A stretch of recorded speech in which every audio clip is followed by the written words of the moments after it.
You know, Yoshi player, if there was one animal you could ever be in the world, who would it be? Well, I'm not sure. You know, if I really had to pick, aside from being a Yoshi, maybe I'd be a dragon. You can fly around and do stuff. Then people would try to kill you. People do think dragons are evil. Ah, but not this dragon, fellow viewer.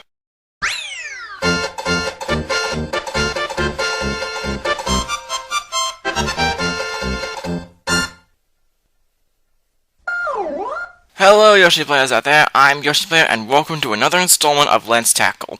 For those of you who didn't grow up with Crash Bandicoot or another mascot during the PS1 days, it might have been a certain purple dragon. The purple dragon that everyone has been talking about and still played today. That purple dragon is Spyro.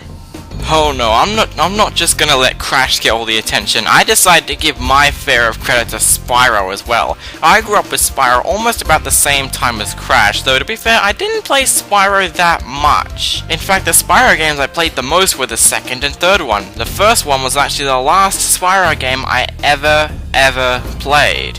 And this is the game we're going to be talking about today. Is it as good as back then when it first came out? Let's take a look.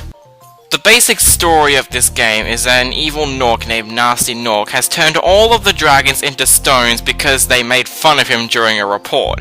So Spyro now has to embark on a journey to save the day. If you're wondering why Spyro wasn't able to get turned into stone like the other dragons, it's because of his size. Spyro, unlike the other dragons, is a very small dragon. That doesn't mean he's young, he actually does sound a little bit like adult, only seeing that he was actually voiced by an actual adult. But now Spyro must embark on a journey through several worlds to try and find the dragons and defeat Nasty Nork once and for all. Mostly, when it comes to first games and franchises, their stories are very simple, but what I really like is that Insomniac has always tried to make stories in Spyro a little bit different. That's something Nintendo has not been doing very recently when it comes to Mario games. Seriously, how many times has Peach been kidnapped? But for this, I will say, the story is very simple and it's not that complicated. I enjoyed the story, and what made this game better was how the game played. Spyro the Dragon isn't basically your typical Super Mario or Crash Bandicoot platforming game. Spyro actually controls much differently than, say, Mario or Crash Bandicoot. Spyro doesn't jump the same, instead he can glide. Gliding can help Spyro travel through long areas or gaps that he can reach to reach secret platforms and other areas as well. But of course, since Spyro has a glide, that doesn't mean he has a double jump. He can't double jump in this game. Your only way of traveling to areas is with a glide, and the glide is a very easy thing to use. It's not too complicated, and the gliding feels very natural. With this, of course, Spyro also has two attacks, a charge with the square button, and a flame attack with the circle button. You'll need to memorize both of these powers because there are certain enemies that can only be defeated with a certain type of attack. There are enemies that can only be defeated by a charge, and there's some enemies that can only be defeated by a flame attack. For example, those with metal cannot be defeated by flame, so you have to charge into them. Big enemies cannot take a charge, and instead a simple flame will take them down.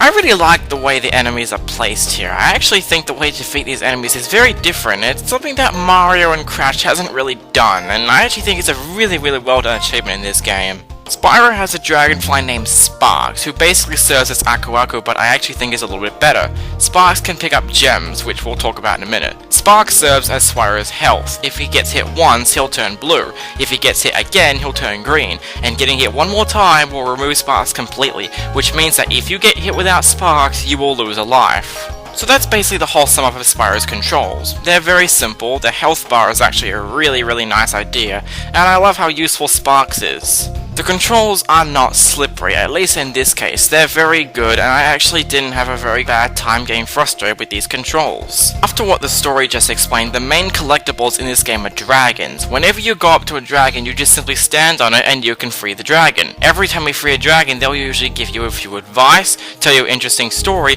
or just thank you for releasing them, which actually gets pretty annoying to be honest. Thank you for releasing me.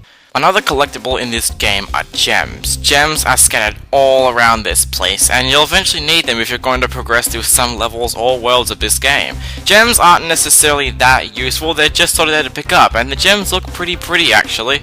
A red gem is worth 1, a green gem is worth 2, a blue gem is worth 5, a yellow gem is worth 10, and a purple gem is worth 25. Another collectible in this game are dragon eggs. Dragon eggs are usually in those levels, and they are captured by a thief. Spyro will have to chase down the thief and defeat them in order to get the egg back.